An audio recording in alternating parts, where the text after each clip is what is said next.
আপনারা যদি একজন রেলওয়ে পুলিশ হতে চান তাহলে আজকের এই ভিডিওটি আপনাদের জন্য। তো আজকের এই ভিডিওতে আমরা দেখব রেল পুলিশ হতে গেলে কি কি যোগ্যতা লাগে, এছাড়া সিলেকশন কিভাবে হয়, আবেদন মূল্য কত এবং সিলেবাস কি, এছাড়া স্যালারি কত হয়ে থাকে সে বিষয়ে আলোচনা করব আজকের এই ভিডিওতে। তো আপনারা সবাই ভিডিওটি সম্পূর্ণটি দেখতে থাকুন। তো চলুন ভিডিওটি শুরু করা যাক। তো প্রথমে যেটি থাকে সেটি হলো যোগ্যতা। তো রেলওয়ে পুলিশ হতে গেলে আপনাকে অবশ্যই মাধ্যমিক পাস করতে হবে। এছাড়া দ্বিতীয় যে যোগ্যতার প্রয়োজন সেটি হলো আপনার বয়স 18 থেকে 25 হতে হবে। এছাড়া আপনি যদি একজন এসসি ক্যান্ডিডেট হয়ে থাকেন তাহলে বয়সে 5 বছরের ছাড় পাবেন। এছাড়া যারা ওবিসি তারা বয়সে 3 বছরের ছাড় পাবে। তো এরপরে রয়েছে আবেদন মূল্য, অর্থাৎ রেলওয়ে পুলিশে আবেদন করতে গেলে আপনাদের যে আবেদন মূল্য লাগবে সেটি হলো জেনারেল এবং ওবিসিদের জন্য 500 টাকা। এছাড়া তারা যদি সিবিটি এক্সাম দেয় তাহলে তারা 400 টাকা ফেরত পেয়ে যাবে। এছাড়া যারা ফিমেল এবং এসসি এসটি তাদের আবেদন মূল্য 250 টাকা। এছাড়া তারা যদি সিবিটি এক্সামটি দিয়ে দেয় তাহলে তারা 250 টাকায় ফেরত পেয়ে যাবে। তো এরপরে 3 নম্বরে রয়েছে সিলেকশন, অর্থাৎ রেল পুলিশ হতে গেলে আপনাকে এই পর্যায়গুলি অতিক্রম করতে হবে। প্রথম যে পর্যায়টি রয়েছে সেটি হলো সিবিটি, অর্থাৎ কম্পিউটার বেসড টেস্ট। তো 2 নম্বরে রয়েছে ফিজিক্যাল মেজারমেন্ট টেস্ট।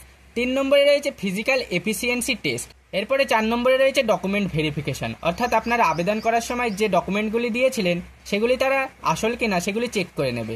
এবং 5 নম্বরে রয়েছে মেডিকেল টেস্ট। তো 4 নম্বরে রয়েছে সিলেবাস, অর্থাৎ এই এক্সামের জন্য কি সিলেবাস সে বিষয়ে আমরা এবার আলোচনা করব। তো প্রথমে রয়েছে জেনারেল অ্যাওয়ারনেস। জেনারেল অ্যাওয়ারনেস থেকে থাকবে 50 নম্বর।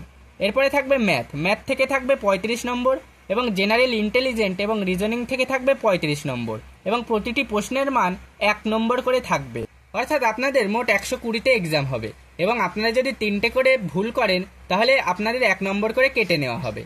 এবার আপনাদের মনে নিশ্চয়ই প্রশ্ন আসছে আপনাদের সময় কত দেওয়া হবে, অর্থাৎ আপনাদের সময় দেওয়া হবে 90 মিনিট। তো এরপরে 5 নম্বরে রয়েছে ফিজিক্যাল মেজারমেন্ট টেস্ট, অর্থাৎ আপনি যদি একজন ছেলে হয়ে থাকেন তাহলে আপনার উচ্চতা লাগবে 165 সেন্টিমিটার। এছাড়া আপনি যদি এসসি এবং এসটি ক্যান্ডিডেট হয়ে থাকেন তাহলে আপনার 160 সেন্টিমিটার হলেও চলবে।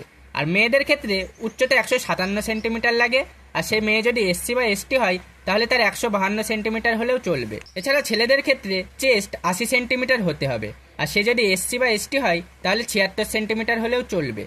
আর তার বুকের ছাতি 5 সেন্টিমিটার ফুলিয়ে দেখাতে হবে। তবে মেয়েদের ক্ষেত্রে চেস্টের কোনো মেজারমেন্ট নেওয়া হয়ে থাকে না।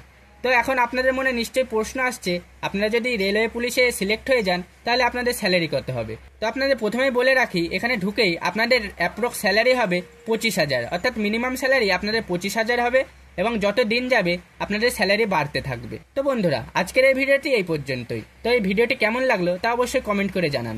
এছাড়া এর পরবর্তীকালে আপনারা কোন বিষয়ে ভিডিও দেখতে চান তা অবশ্যই কমেন্ট করে জানান, আমরা সেটিকে নিয়ে আসার চেষ্টা করব। তো দেখা হচ্ছে পরের আরও একটি নতুন ভিডিওতে। ততক্ষণ ভালো থাকুন, সুস্থ থাকুন।